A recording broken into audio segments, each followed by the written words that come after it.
പുതിയ സർക്കാരിന്റെ ആദ്യഘട്ട ലക്ഷ്യം ജനങ്ങൾക്ക് നേരിട്ട് അനുഭവപ്പെടുന്ന മാറ്റങ്ങൾ കൊണ്ടുവരിക എന്നതാണ്. പ്രത്യേകിച്ച് സാമ്പത്തിക ബുദ്ധിമുട്ടുകൾ നേരിടുന്ന സാധാരണക്കാരായ കുടുംബങ്ങൾ, പെൻഷൻ ആശ്രയിച്ച് ജീവിക്കുന്ന വയോജനങ്ങൾ, തൊഴിലന്വേഷിക്കുന്ന യുവാക്കൾ, സ്ത്രീകൾ, കർഷകർ, മത്സ്യത്തൊഴിലാളികൾ, ചെറുകിട വ്യാപാരികൾ തുടങ്ങി സമൂഹത്തിന്റെ വിവിധ വിഭാഗങ്ങളായി നിരവധി പുതിയ പദ്ധതികൾ ആലോചിക്കുന്നതായി റിപ്പോർട്ടുകൾ പുറത്തുവരുന്നു. പുതിയ മുഖ്യമന്ത്രിയെ VD സതീശനെ പ്രഖ്യാപിക്കപ്പെട്ടു. ജനക്ഷേമത്തിന് മുൻഗണന നൽകുന്ന ആശയത്തോടെയാണ് മുന്നോട്ടു പോകുന്നതെന്ന് രാഷ്ട്രീയ നിരീക്ഷകർ പറയുന്നു. തിരഞ്ഞെടുപ്പ് സമയത്ത് നൽകിയ വാഗ്ദാനങ്ങൾ യാഥാർത്ഥ്യമാക്കുമെന്ന ലക്ഷ്യത്തോടെ സർക്കാർ ആദ്യ 100 ദിവസത്തിനുള്ളിൽ നിരവധി പ്രഖ്യാപനങ്ങൾ നടത്താനാണ് സാധ്യതയെന്ന വാർത്തകൾ ജനങ്ങളിൽ വലിയ പ്രതീക്ഷ സൃഷ്ടിച്ചിരിക്കുകയാണ്. ഇപ്പോൾ ഏറ്റവും കൂടുതൽ ചർച്ചയാകുന്ന വിഷയമാണ് സാമൂഹ്യ സുരക്ഷാ പെൻഷൻ. കേരളത്തിൽ ലക്ഷക്കണക്കിന് ആളുകൾ മാസ പെൻഷൻ ആശ്രയിച്ചാണ് ജീവിക്കുന്നത്. കഴിഞ്ഞ വർഷങ്ങളിലെ കുടിശ്ശികയും സാമ്പത്തിക പ്രതിസന്ധിയും കാരണം പലർക്കും വലിയ ബുദ്ധിമുട്ടുകൾ അനുഭവിക്കേണ്ടി വന്നു. പുതിയ സർക്കാർ അധികാരത്തിലെത്തിയതോടെ പെൻഷൻ തുക വർദ്ധിപ്പിക്കുമെന്നും കുടിശ്ശിക മുഴുവനായും ഘട്ടം ഘട്ടമായി വിതരണം ചെയ്യുമെന്നും ജനങ്ങൾ പ്രതീക്ഷിക്കുന്നു. ചില രാഷ്ട്രീയ ചർച്ചകളിൽ 3000 വരെ പെൻഷൻ വർധനവിനെ കുറിച്ചും സംസാരിക്കപ്പെടുന്നു. ഇതോടെ വയോജനങ്ങൾക്ക്, വിധവകൾക്ക്, ഭിന്നശേഷിക്കാർക്ക് വലിയ ആശ്വാസമാകുമെന്നതാണ് കരുതുന്നത്. ഇതുകൂടാതെ സ്ത്രീകൾക്കായുള്ള പ്രത്യേക പദ്ധതികളും പുതിയ സർക്കാരിന്റെ പ്രധാന ആകർഷണമായി മാറാനിടയുണ്ട്. കുടുംബത്തിന്റെ സാമ്പത്തിക ഉത്തരവാദിത്തം ഏറ്റെടുക്കുന്ന സ്ത്രീകൾക്ക് മാസസഹായം, സ്വയം തൊഴിൽ പദ്ധതികൾ, പലിശരഹിത വായ്പകൾ, കുടുംബശ്രീ യൂണിറ്റുകൾ, പുതിയ ധനസഹായം എന്നിവ പരിഗണിക്കപ്പെടുന്നതായി റിപ്പോർട്ടുകൾ പറയുന്നു. സ്ത്രീ സുരക്ഷയ്ക്ക് പ്രത്യേക ഹെൽപ്പ് സെന്ററുകൾ, രാത്രി സുരക്ഷാ പെട്രോളിംഗ്, സ്ത്രീകൾക്ക് സൗജന്യ നിയമസഹായം, ഒറ്റത്തവണ ധനസഹായം എന്നിവയും സർക്കാർ പരിഗണിച്ചേക്കാം. യുവാക്കൾക്കായുള്ള തൊഴിൽ പദ്ധതികളാണ് മറ്റൊരു പ്രധാന വിഷയം.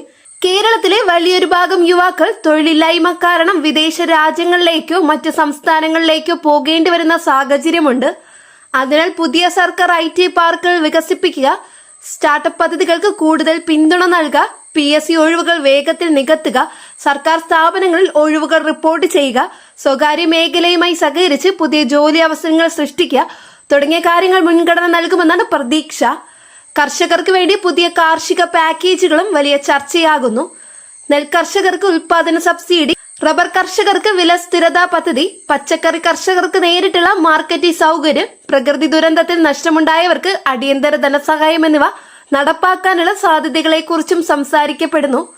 കൃഷിയെ ലാഭകരമാക്കാൻ ഗ്രാമതല ശീതീകരണ സംഭരണ കേന്ദ്രങ്ങളും പുതിയ കാർഷിക സഹകരണ പദ്ധതികളും ആരംഭിക്കുമെന്നാണ് വിലയിരുത്തൽ.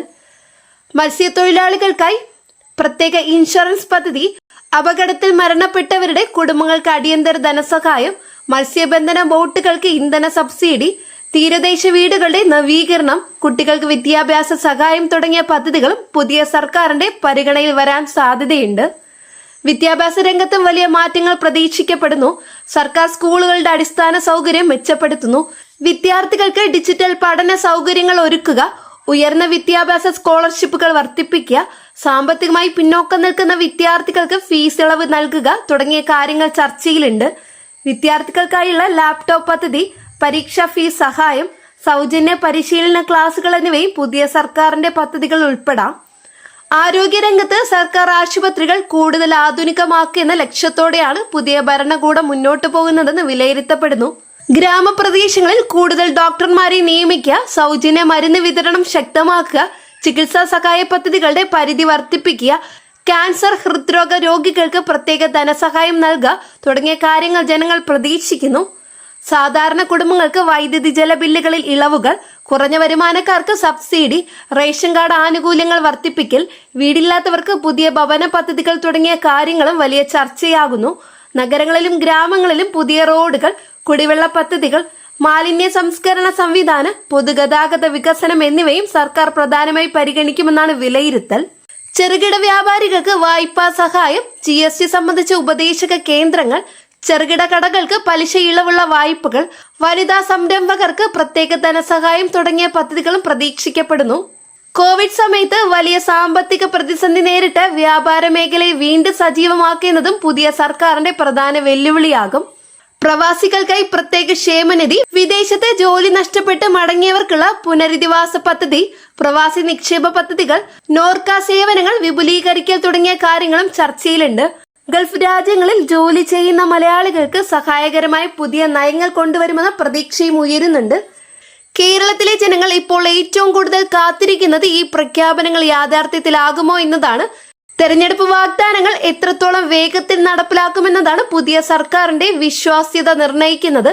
ആദ്യ മന്ത്രിസഭാ യോഗങ്ങളിൽ തന്നെ ചില സുപ്രധാന തീരുമാനങ്ങൾ ഉണ്ടാകുമെന്നാണ് രാഷ്ട്രീയ നിരീക്ഷകർ വിലയിരുത്തുന്നത്. പുതിയ സർക്കാർ ജനങ്ങൾക്ക് ആശ്വാസമാകുന്ന രീതിയിൽ ക്ഷേമ പദ്ധതികൾ നടപ്പിലാക്കുകയാണെങ്കിൽ സംസ്ഥാനത്തിന്റെ സാമൂഹിക സാമ്പത്തിക രംഗത്ത് വലിയ മാറ്റങ്ങൾ ഉണ്ടാകാൻ സാധ്യതയുണ്ട്. എന്നാൽ സംസ്ഥാനത്തിന്റെ സാമ്പത്തിക പ്രതിസന്ധി, കടബാധ്യത, കേന്ദ്ര സംസ്ഥാന ബന്ധം, വരുമാനക്ഷാമം തുടങ്ങിയ വെല്ലുവിളിയും സർക്കാരിന് മുന്നിലുണ്ട്.